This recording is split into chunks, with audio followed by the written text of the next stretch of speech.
There's a line in Garp that you say you can look at the arc of your life and find it interesting. That's what it's been for me. It's nice that it has been getting better and better. That's the only thing I pull out of it. I mean, that's nice that it keeps trying, and the fact that I'm offered these amazing things to keep doing stuff that keeps exploring different aspects. That's wonderful too. The first movie was Popeye. Yeah.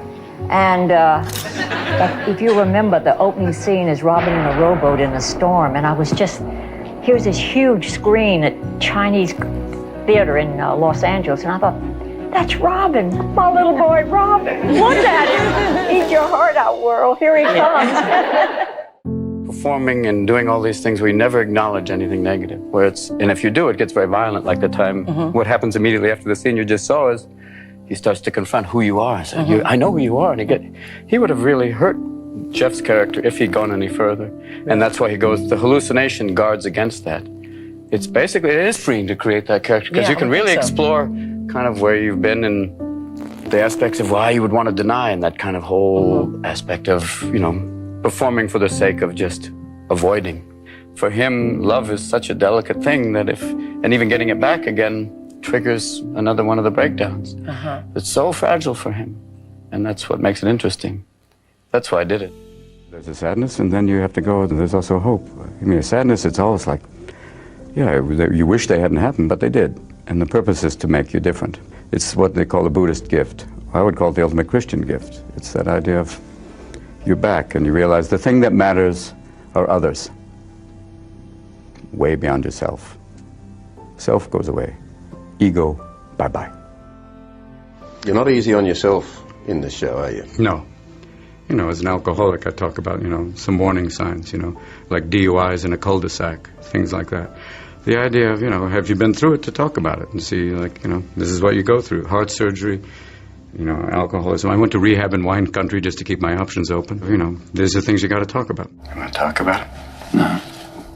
Why is there such a heavy-duty problem with drugs? That addresses the psychology of a nation. That's why I talk about it. You try and tell people you do. Just say no. No, just say Noriega. No, beyond that. It is something much, much deeper. And yes, you're right. There is something wrong. But people are slowly waking up. The time is over for just sitting going, it'll be taken care of. And I try to address it using the only weapon I have, comedy. And that's all we do. And I hope people wake up. And they are. We ask for your help, and we'll try and help from this end. And we'll meet. And there will be a kinder, gentler nation one day. Thank you. And we all have a great need for acceptance. But you must trust that your beliefs are unique, your own, even though others may think them odd or unpopular, even though the herd may go, that's bad.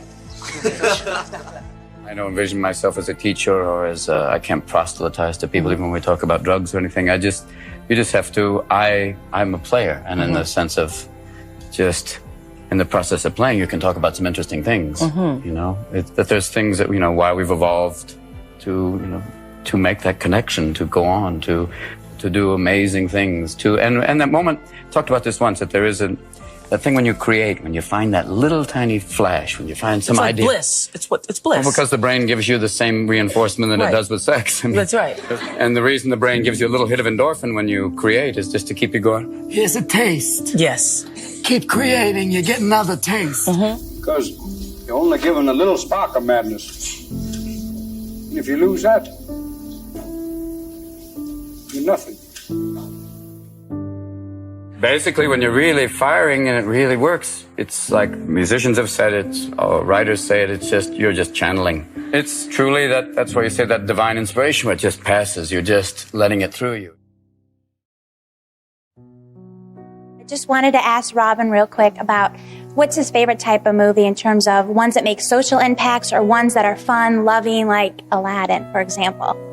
They both. I love doing both of them because I think in their own way they both have some effect. I remember people coming up after Aladdin and saying, it was such a great thing that they could sit with their kid and laugh as much as their child. That, I think, is a great thing. It's like, Sullivan's Travels, where you see people just having a wonderful time, especially in times like this. Why you do a movie is to learn, to expand yourself, to push yourself. It was like Peter Weir when I did Dead Poets Society. He said the power of silence, that he said, you don't have to do anything and make a point.